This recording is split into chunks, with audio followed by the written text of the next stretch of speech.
Have you heard about the new Superman that's about to fly into theaters? Yep, it's happening. Get ready to meet the Man of Steel like never before. And no, he's not here to sell insurance or deliver flying pizzas, though, honestly, who would say no to a pizza delivered at the speed of light? Superman is back, and this time he's being brought to life under the direction of James Gunn, the same guy who gave us Guardians of the Galaxy and the Suicide Squad. The movie, formerly known as Superman Legacy, is now simply titled Superman and is set to hit theaters on July 11, 2025. Not too far off now, you can almost hear that cape fluttering in the wind.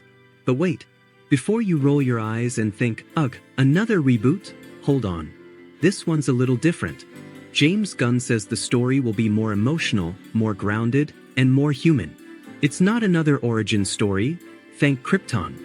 Instead, it follows a young Clark Kent trying to reconcile his Kryptonian heritage with his human upbringing in Smallville. That alone gives the movie a whole new vibe. David Corenswet steps into the red boots as Clark Kent/Superman. He's got the chiseled jaw, the perfect hair, and the hopeful stare, all boxes checked. But let's be real, a lot of fans are still scratching their heads. Why didn't they just stick with Henry Cavill and continue his arc? Booting him like that and starting over feels kind of cheap, honestly. We were finally getting used to Cavill and then, bam, reset. On the bright side, I really like the casting of Nicholas Hoult as Lex Luthor. The guy's got range and that subtle, calculating genius look. I think he'll bring something fresh and dangerous to the role.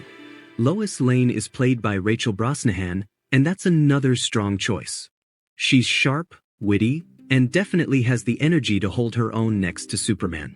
Now, let's talk about something that really got fans talking. Krypto the Superdog. Yes, the four-legged hero is back. And it's about time. Believe it or not, the last time Krypto appeared in live action was way back in Smallville in 2005. Since then, he's only been in animations. Having him in this new movie is a massive nod to longtime fans and shows that Gunn is paying attention to the lore. And it's not just the core characters. This movie is stacked with heroes: Hawkgirl, Green Lantern, Mr. Terrific, Metamorpho, the Engineer. It almost feels like a mini Justice League forming right before our eyes. Which brings up a big question. Is Lex Luthor the only villain in this story? Some fans think the Engineer might also turn antagonistic, since she comes from the Authority, a team known for being morally gray. Don't be surprised if the movie has more than one villain, or even sets up bigger threats to come. One scene in the trailer really caught people's attention: Superman bleeding. Yup, blood. On Superman.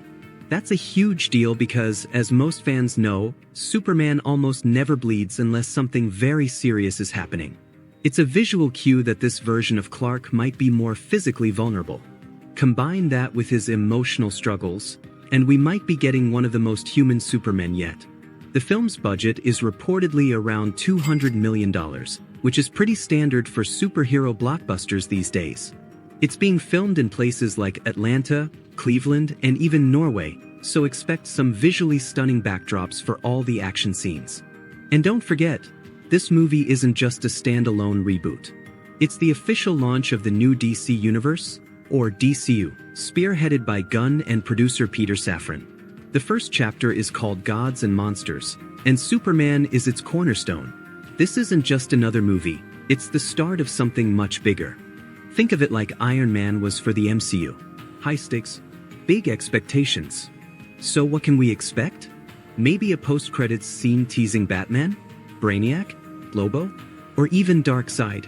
There are tons of possibilities, especially since James Gunn has hinted that this DCU will lean into cosmic and multiverse-level stories. With a more emotionally fragile Superman, maybe we'll also see him teaming up more often. No shame in that, even Superman needs a squad sometimes. Personally, I think this movie has real potential, if it balances everything right. Gunn has proven he can do humor, action, and heart, and this could be the most balanced Superman we've seen on screen. But the key is, don't forget the hope. That's the core of who Superman is. So, are you excited to see this new take on the Man of Steel? With a stellar cast, a fresh approach, and the chance to reboot an entire cinematic universe, this could be the start of something amazing, or a risky flight that needs to stick the landing. If you enjoyed this video, smash that like button, drop a comment below with your thoughts on the new Superman, and don't forget to subscribe for more superhero content, updates, and theories. See you next time, and may the yellow sun always shine on you.